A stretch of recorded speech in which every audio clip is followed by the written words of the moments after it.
Imagine playing a game of Monopoly, but instead of buying a boardwalk or building hotels, you decide to do something completely different and incredibly sneaky. You decide to buy every single dollar bill in the bank. If you hold all the cash, nobody else can play. You control the board, you dictate the rules, you become the undisputed master of the game. Now, imagine doing this in real life, not with paper money, but with one of the most precious physical metals on Earth. In the 1970s, two eccentric brothers from Texas tried to do exactly that. They tried to buy all the silver in the world. Not a little bit, all of it. Meet Bunker and Herbert Hunt. They were not your average guys. They were Texas oil billionaires, the sons of one of the richest men in American history. They wore cheap suits, ate regular diners, and sat on a mountain of cash. But despite having more money than they could ever spend, Bunker Hunt was absolutely terrified. Why? Because of a monster called inflation. Back in the 1970s, inflation in the United States was completely out of control. To understand inflation, imagine you have a magical pizza, but every time you blink, the slices get smaller and smaller, even though you still paid for a large. That is exactly what was happening to the United States dollar. The government was printing so much paper money that the cash in your wallet was actively becoming worthless. Bunker believed that paper money was nothing more than toilet paper. He needed something real, something heavy, something you could actually hold in your hands. Gold was heavily restricted for private citizens to own in large amounts back then, so the brothers looked at the next best thing, silver. And here is where the story takes its first crazy turn. The Hunt brothers did not just want to buy a few bars of silver to protect their wealth. They realized something that the rest of the world was ignoring. Silver was actually being consumed faster than it was being mined out of the ground. It was an essential ingredient in everything from photography film to batteries to military electronics. They saw a simple math equation. Skyrocketing demand plus a shrinking supply equals a massive, once-in-a-lifetime opportunity. They bought coins, they bought bars, they bought whatever they could legally get their hands on. But buying physical silver is heavy and moving it is incredibly slow. To really take over the world, they needed to use a Wall Street trick called the futures market. Let me explain a futures contract like you are 5 years old.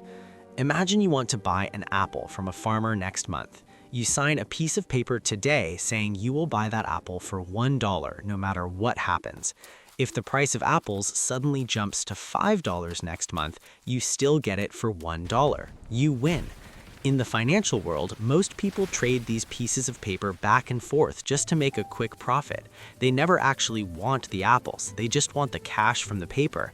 But the Hunt brothers were different, and this brings us to a terrifying realization for the sharpest minds on Wall Street. When the Hunt brothers' futures contracts expired, they did not take their paper profits and walk away like normal traders. They demanded the actual, physical silver, millions and millions of ounces of it. The Wall Street traders who sold those contracts were suddenly panicking. They had sold paper silver that did not actually exist in their vaults. It was a bluff. Now they had to go out into the real world, scramble to find massive chunks of heavy metal and physically hand it over to these crazy Texas billionaires. To get the physical silver, the desperate traders had to buy it on the open market, which naturally pushed the price higher and higher. The Hunts loaded this new silver onto specially chartered airplanes. They hired heavily armed guards, drove the silver in armored convoys through the dead of night, and flew it across the ocean to massive, secret underground vaults in Switzerland. They were literally draining the American market dry. As the brothers bought more, the price of silver started to climb exponentially. It went from $2 to $5 to $10. Every time the price went up, the value of the brothers' silver hoard increased, and they used that new, massive wealth as collateral to borrow even more money from the banks to buy even more silver. To keep the loop going, the brothers needed deeper pockets, so they secretly flew to the Middle East. They met with wealthy Saudi Arabian sheiks and convinced them to join the scheme. With the combined wealth of Texas oil and Saudi oil pouring into the silver market, the price exploded. It hit $20, then $30. The world was watching in absolute shock, and this caused something completely unexpected and tragic to happen in regular homes all across the globe. The price of silver got so absurdly high that everyday people started destroying their own history. People realized that the silver spoons in their kitchen drawers, the old coins hiding in their attic, and the family heirloom tea sets sitting in their dining rooms were suddenly worth thousands of dollars. A global frenzy began. Millions of people started lining up for blocks outside of pawn shops and metal dealers, carrying buckets of old coins and silverware. The situation became so crazy that thieves started ripping silver piping out of historical houses and stealing X-ray sheets from hospitals just because they contained microscopic amounts of silver. Famous jewelry companies like Tiffany & Company even took out angry full-page advertisements in the New York Times, publicly slamming the Hunt brothers for making silver too expensive for anyone else to use. By early 1980, the price of silver hit an unbelievable $50 an ounce. The Hunt brothers were sitting on an estimated 100 million ounces of physical silver, plus billions more in paper contracts. On paper, they had made over $14 billion in pure profit. They were the undisputed kings of the world. The commodity exchanges held an emergency closed-door meeting and passed a devastating new regulation known as Silver Rule 7. Under this new rule, traders were only allowed to do one thing: sell. It was absolutely illegal to buy any new silver contracts. Imagine trying to sell your house, but the government just passed a law saying nobody is legally allowed to buy a house. What happens to your house? It drops to zero. That is exactly what happened to the silver market.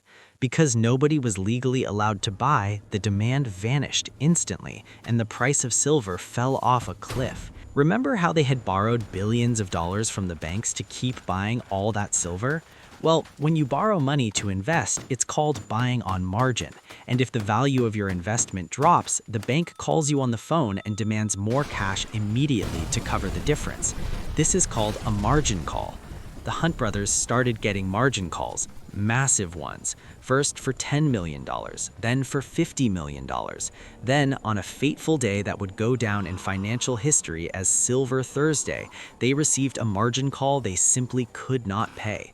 They owed the banks $100 million due immediately. Suddenly, the trap that Wall Street set for the Hunt brothers had violently backfired. By crashing the price of silver to punish the brothers, the exchanges had accidentally put the entire United States banking system in mortal danger. Here's why. The Hunt brothers owed over $1 billion to a massive web of Wall Street brokers and American banks. If the Hunt brothers went bankrupt, they would take those brokers with them. If the brokers went bankrupt, they would take the massive banks. And if the banks failed, the stock market would crash, and millions of regular Americans could lose their life savings in an instant. The government panicked. The banks took everything the brothers owned as collateral. They took their oil companies, their prime real estate, their prized cattle ranches, their Rolex watches. Over the next decade, the Hunt brothers were dragged through the mud.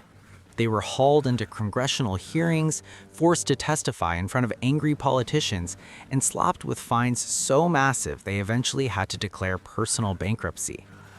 The men who had briefly owned the world, who had driven global markets into a frenzy and forced regular people to melt down their family treasures, were left with almost nothing. The Great Silver Corner had completely failed. It stands today as the ultimate lesson in the dangers of greed, massive leverage, and believing you can outsmart the system. Because in the world of high finance, if you try to buy the entire casino, the house will not just kick you out. They will change the rules, tear down the walls, and bury you under the rubble.